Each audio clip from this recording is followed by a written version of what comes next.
The glass doors of Langford Boutique gleamed beneath the late afternoon sun, polished so perfectly they reflected the streets of Scottsdale like a mirror. Inside, marble floors stretched across the showroom, lined with carefully arranged racks of designer suits, Italian blazers, and handbags that cost more than some people's monthly rent.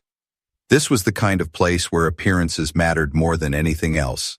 Customers weren't just shoppers, they were symbols of wealth and power. That day, as soft jazz played through hidden speakers and the faint scent of expensive cologne floated in the air, Jamal Preston stepped through the door. He wore faded jeans, a plain gray t-shirt, and sneakers he'd owned for years. To any passerby, he looked like an ordinary man, maybe someone heading home after a long day. But Jamal wasn't ordinary. He was a quiet success story, a tech consultant who had helped negotiate multi-million-dollar investment deals. He lived simply, never flaunting his wealth, never wearing flashy brands to prove his worth. A young sales associate by the entrance smiled politely. "Good evening, sir. Can I help you find something?" Jamal shook his head with a calm smile. "Just looking, thanks." He walked slowly through the racks, running his hand across the sleeve of a midnight blue blazer. The material was smooth, stitched with the kind of craftsmanship he respected.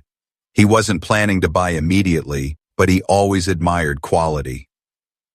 From the back counter, Edward Langford, the owner of the boutique, noticed him. Edward, dressed in a perfectly tailored navy suit with slicked back hair, was the kind of man who could measure a person's wallet by their shoes, and in his eyes, Jamal's sneakers told him everything he needed to know. Edward's lips curled in a thin, dismissive smile. With practiced confidence, he strode across the showroom, his polished shoes tapping against the marble. "Can I help you, sir?" His tone was polite, but there was a sharp edge buried beneath it. Jamal looked up, calm as ever.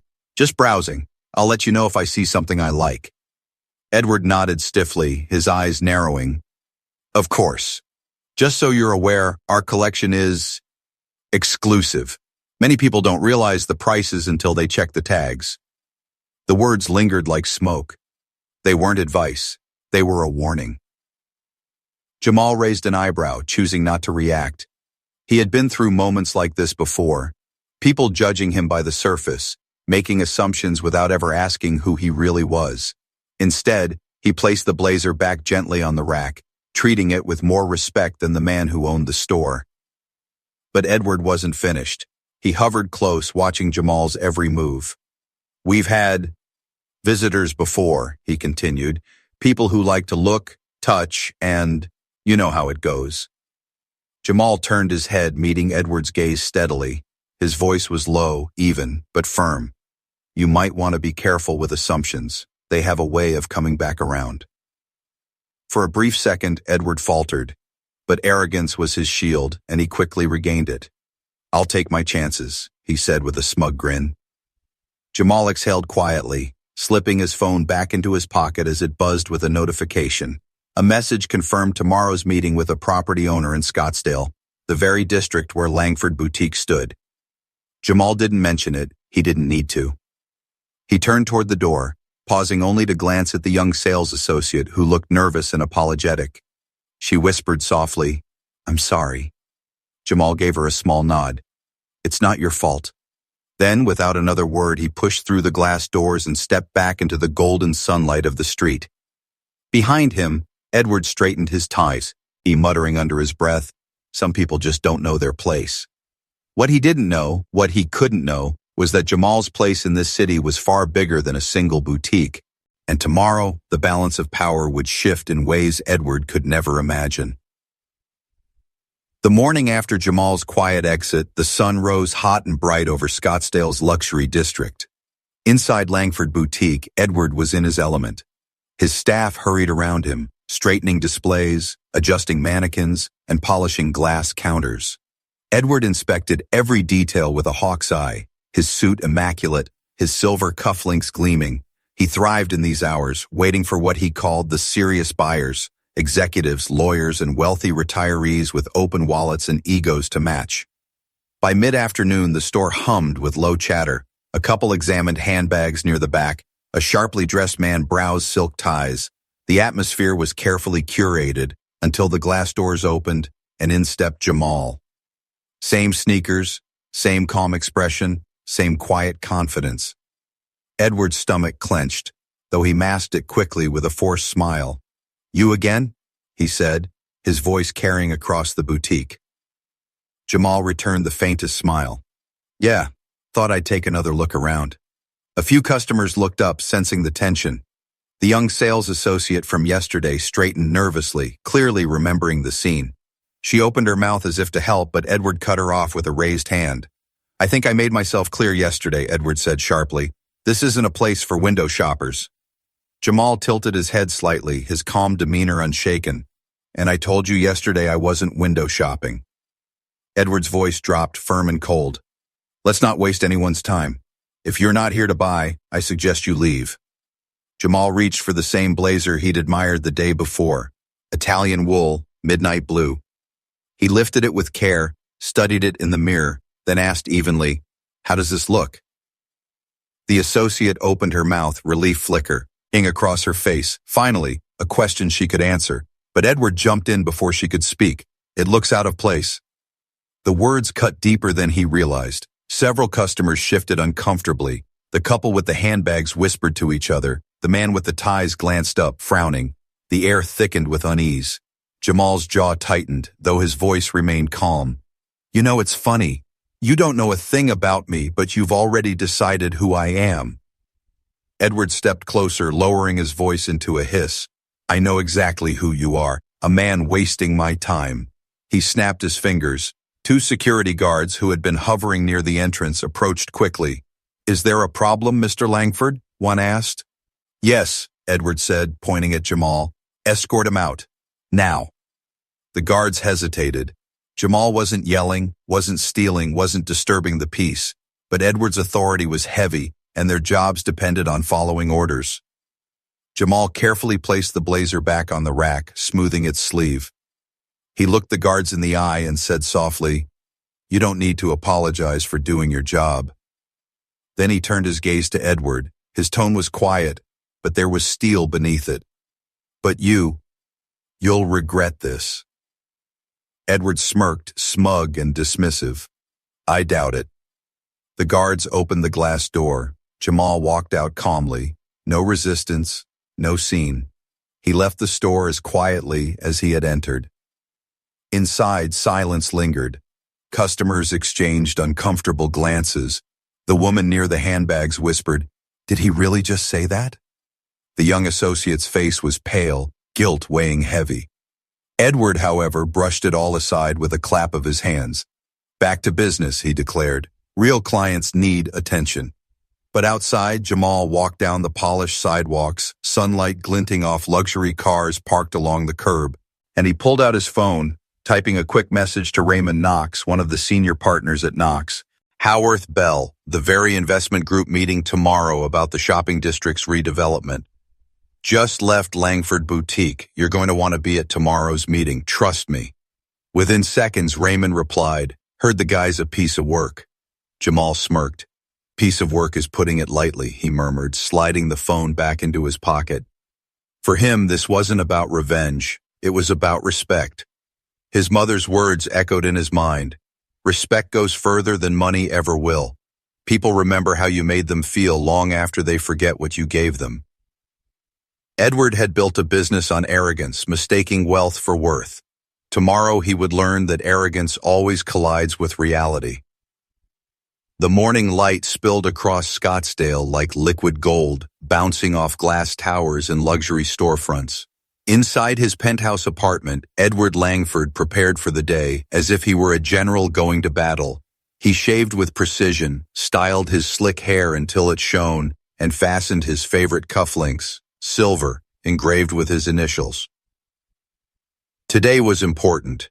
The rumors had been circling for months. The entire shopping district might be redeveloped under new ownership. If Edward wanted Langford Boutique to survive, he needed to impress the investors coming for a tour. To him, this was his stage, his chance to prove that his boutique wasn't just a store, but the crown jewel of the block. "This is where you prove yourself," he muttered to his reflection in the mirror. "Show them you make this street worth keeping." By 9:30, Edward was pacing inside the boutique, his nerves hidden beneath a mask of confidence. His staff moved silently, knowing better than to get in his way when he was in presentation mode. Every handbag was perfectly aligned, every blazer folded with military precision. At exactly 10 a.m., a sleek black SUV pulled up in front of the boutique. Out stepped Raymond Knox, tall, broad-shouldered, radiating the kind of power that came from decades of making billion-dollar deals. Beside him walked Maya Bell, sharp-eyed, her tailored dress immaculate, her steps measured. Together they looked like the future of Scottsdale, the kind of people Edward desperately wanted on his side. "Mr. Langford," Raymond greeted, shaking Edward's hand with a firm grip. "Of course," Edward replied smoothly, his salesman charm dialed up to full. "Thank you for coming. I think you'll find my boutique essential to Scottsdale's image. Luxury thrives here. My clientele expects the best, and I deliver." Raymond gave a slow nod, his expression unreadable. Maya's eyes swept over the boutique with a keen, almost clinical gaze. "We'll see," she said evenly. Edward led them toward the private office at the back of the store, talking the entire way about sales numbers, exclusivity, and how his store elevated the neighborhood. His voice filled the silence like smoke, practiced and polished. Inside the office, he poured water into crystal glasses and opened his laptop, ready to launch into his well-rehearsed presentation. But before he could begin, there was a knock on the door. "Send him in," Raymond called. Edward turned, expecting perhaps another associate from the investment group, but when the door opened, his smile froze. Jamal Preston walked in, not in his jeans, not in his sneakers. Today, he wore a charcoal gray tailored suit that fit him flawlessly. A silk tie knotted neatly at his collar. His presence was calm but commanding, his quiet confidence filling the room. Edward's throat went dry, his mind scrambled. What are you doing here?" Raymond stood immediately, shaking Jamal's hand warmly. "Edward, allow me to introduce you. This is Jamal Preston. He's been consulting with us for years, handles the technical side of our deals, and advises us on which businesses add real value to a district. His opinion carries a lot of weight," Maya added smoothly. "We trust his judgment. If Jamal says a business aligns with our vision, we listen. If he doesn't, well, that speaks volumes." Edward's face drained of color. He forced a laugh, weak and unconvincing. "Oh, yes, of course, small world, isn't it?" Jamal's gaze locked onto Edward's. His expression was polite, professional even, but beneath it was a subtle shift in power that Edward couldn't ignore. "Very small," Jamal said softly, his words carrying more weight than any accusation. He took a seat beside Raymond, crossing his legs casually. Edward felt the room tilt. Suddenly, all his charts, his rehearsed speech, his numbers, it all seemed fragile, flimsy, like a paper shield against a storm. Edward launched into his presentation anyway, clicking through slides, rattling off sales figures and customer loyalty rates. His words sounded confident, but his hands trembled ever so slightly on the laptop keys. Raymond and Maya nodded politely, but their eyes kept flicking to Jamal. And Jamal sat quietly listening, watching, measuring. Finally, after several minutes, he leaned forward, his calm voice cutting through the air. "Edward," he said, smooth and steady, "you talk a lot about luxury and image, but let me ask you, what does respect mean to your business? How do you measure that?" The room went silent. Edward blinked, caught off guard. "Well, respect is important, of course. We value all of our customers." Jamal's gaze didn't waver. "Do you?" The question hung there like a weight, pressing down on everyone in the room. And for the first time in a very long time, Edward Langford didn't have a rehearsed answer. The silence in Edward's office was suffocating. The hum of the air conditioning was the only sound as Jamal's question hung in the air. "What does respect mean to your business?" Edward shifted in his chair, tugging slightly at his cufflinks. His carefully built mask of confidence was cracking. "Well, respect, of course, is something we strive for," he said, forcing a smile. "We treat our clients with the utmost care." Jamal tilted his head slightly. "All of them? Or just the ones who look like they belong?" The words struck like a blade. Raymond Knox leaned back in his chair, his sharp eyes narrowing as he studied Edward's reaction. Maya Bell crossed her arms, her silence more damning than words. Edward cleared his throat. "I'm not sure what you mean." Jamal's gaze didn't waver. His voice was calm, but beneath it was steel. "Yesterday, I walked into this boutique.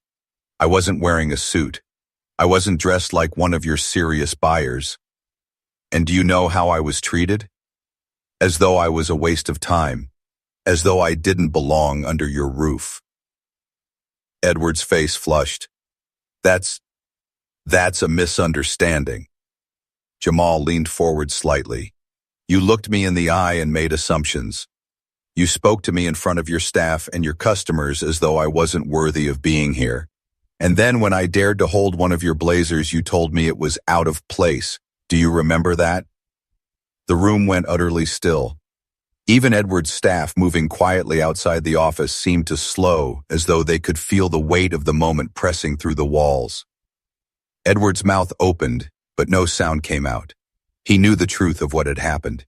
He remembered every word. Raymond broke the silence first, his deep voice deliberate. "Edward, you've built a boutique in one of the most expensive districts in this state. But let me tell you something we value more than marble floors and luxury racks: character. A business that humiliates customers isn't an asset. It's a liability." Maya's eyes flicked toward Jamal. "And when our consultant, one of the men we trust most, tells us that respect isn't practiced here, we'd take that seriously." Edward's carefully rehearsed pitch was unraveling. His voice grew desperate. "You don't understand. People come in here all the time just to waste my staff's time. They touch everything, ask questions, never buy. I have to protect the image of this place." Jamal's tone sharpened. "And you thought protecting your image meant tearing mine down? You thought luxury meant deciding who deserved dignity?" The words hit like thunder. For the first time, Edward's arrogance faltered completely.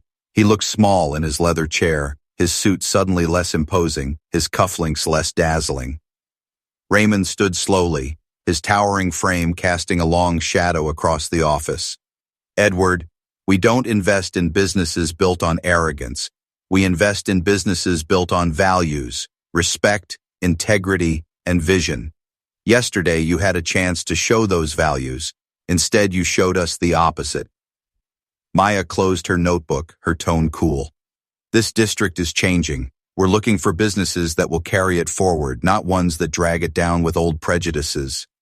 Edward's hands trembled as he tried to salvage what little he could. "Please, this is a misunderstanding. I didn't mean—" But Jamal stood, his calm presence towering without raising his voice. "Edward, yesterday, you told me I was out of place. Today, it's clear who truly is."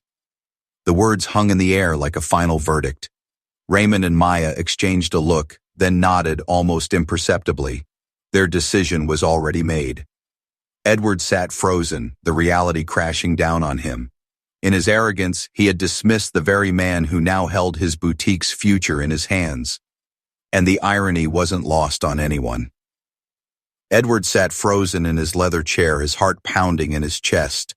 The air in the office was heavy, thick with judgment he couldn't escape. He had spent years building this image, polished floors, designer racks, an aura of exclusivity, and in just a few minutes Jamal had stripped it bare. Raymond Knox spoke first, his voice deep and deliberate. "Edward, this district, it is evolving. We don't just look at numbers and sales, we look at reputation. A boutique can't thrive if it poisons the very community it sits in." Edward swallowed hard. "My reputation is flawless." Maya cut in sharply, her tone crisp like glass shattering. "Your reputation might impress those who wear $1,000 suits, but it doesn't impress us. We're looking for inclusivity, for spaces that welcome, not exclude. What we've heard from Jamal is not just an isolated incident, it's a symptom of how you run your business." Edward's face flushed crimson. His carefully constructed composure slipped into desperation. "It was one moment, one misunderstanding." Jamal's calm voice cut through the tension like a knife. "It wasn't a misunderstanding, Edward. It was a choice. Every word you spoke yesterday was deliberate. You wanted to remind me that, in your store, status mattered more than respect." Edward's chest tightened. I didn't know who you were. Jamal leaned forward, his eyes sharp. And that's the problem. Respect shouldn't depend on who someone is. It should be given because they're human. The words landed like thunder. For a moment, no one moved. Outside the glass office wall, the staff moved quietly around the boutique, but their faces betrayed nervous curiosity. They knew something important was happening behind that door. Raymond closed the folder in front of him, his tone final. We'll be filing our report to the board this afternoon. As it stands, Langford Boutique doesn't represent the kind of future we're building here. Edward's throat went dry. His dreams of expansion, of becoming the crown jewel of Scottsdale, were crumbling before his eyes. He reached for one last thread of hope. Please, you can't make that decision based on one person's opinion. Maya's eyes narrowed. When that person is Jamal Preston, we can. He's never steered us wrong. Jamal stood, his tailored suit a stark contrast to the memory of the man Edward had dismissed in sneakers just a day before. He didn't raise his voice, didn't gloat, didn't mock. His presence alone was enough. Edward, he said quietly, karma doesn't always come with noise. Sometimes it's silent, a mirror reflecting back exactly what you've given. Raymond and Maya rose as well, their decision sealed. Edward scrambled to his feet, his words tumbling out. Wait, please, I can change. Give me another chance. I'll do better. But they were already walking toward the door. As Jamal passed, he paused just long enough to meet Edward's desperate eyes. Respect isn't something you learn when it's convenient. It's something you practice every day. And with that, he followed the investors out, leaving Edward standing in the hollow silence of his office. Minutes later, word spread among the staff. The young sales associate who had watched the entire ordeal unfold behind her nervous eyes felt a quiet sense of justice. She remembered Jamal's calm dignity, how he had treated her with kindness even when her boss had been cruel. Now, seeing Edward deflated and pale, she understood what her grandmother had always told her. How you treat people matters more than how you dress them. By the time the investor's SUV pulled away from the boutique, Edward knew. His empire wasn't falling tomorrow, it was falling today. Edward stood in his office long after the investors left, the silence heavier than the weight of any designer coat he had ever sold. For years, he had built his boutique on an image of superiority, luxury floors, expensive racks, carefully chosen clients.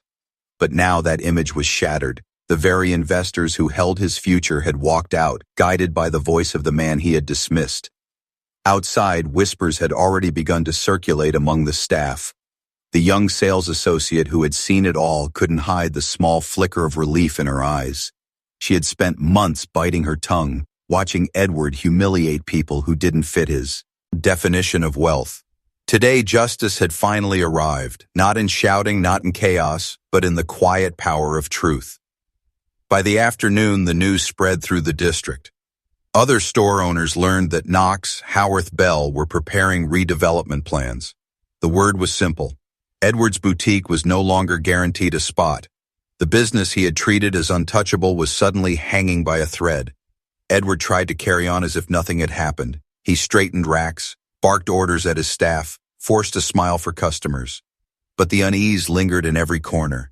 His employees avoided his gaze, the investor's departure weighing heavy in the air. For the first time, Edward felt powerless in the very place he once ruled. That evening, as the boutique emptied, Edward stood at the front desk, staring out at the street. His reflection in the glass looked back at him, not the powerful businessman he liked to imagine, but a man stripped of certainty, his arrogance exposed. Behind him, the young associate approached hesitantly. Mr. Langford, may I say something? Edward didn't turn. What is it? She swallowed hard, summoning courage. Yesterday, when you treated that man like he didn't belong, I felt ashamed. Today, when he walked in as part of the investors, I felt proud, not of you, but of him, because he showed respect even when you didn't. Her words stung sharper than any report. Edward wanted to lash out, to defend himself, but he couldn't. Deep down, he knew she was right. Meanwhile, Jamal sat across town in a quiet cafe sipping coffee as he typed notes for Raymond and Maya. His role wasn't about revenge, it never had been. It was about making sure the right businesses thrived, the ones that understood people mattered more than marble. His phone buzzed. A message from Raymond. Your insights were invaluable today, thank you. We'll proceed. With businesses that align with our values, Langford won't be one of them. Jamal set the phone down, a calm satisfaction washing over him. His mother's words echoed again. Respect goes further than money ever will. And now, Edward would have to live with the consequences of forgetting that truth.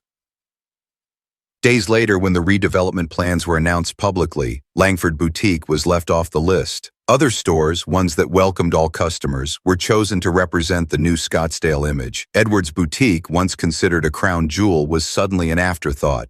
The staff began looking for new jobs, tired of working under arrogance. Customers drifted to competitors. Edward's empire, built on pride, cracked at its foundation. And Jamal? He continued his work quietly, never needing to broadcast his victory. He didn't need Edward to bow or apologize. The lesson had already been delivered. Respect is not about titles, suits, or designer shoes. It is about humanity. As Jamal left the cafe that evening, he walked past a family entering a modest clothing store down the street. The father wore worn-out shoes, the mother carried a child on her hip, and the clerk inside greeted them with a smile that carried no judgment. That was the future Jamal wanted to build, spaces where dignity wasn't earned, but given freely. For Edward Langford, karma had arrived, and for Jamal Preston, respect had spoken louder than wealth ever could.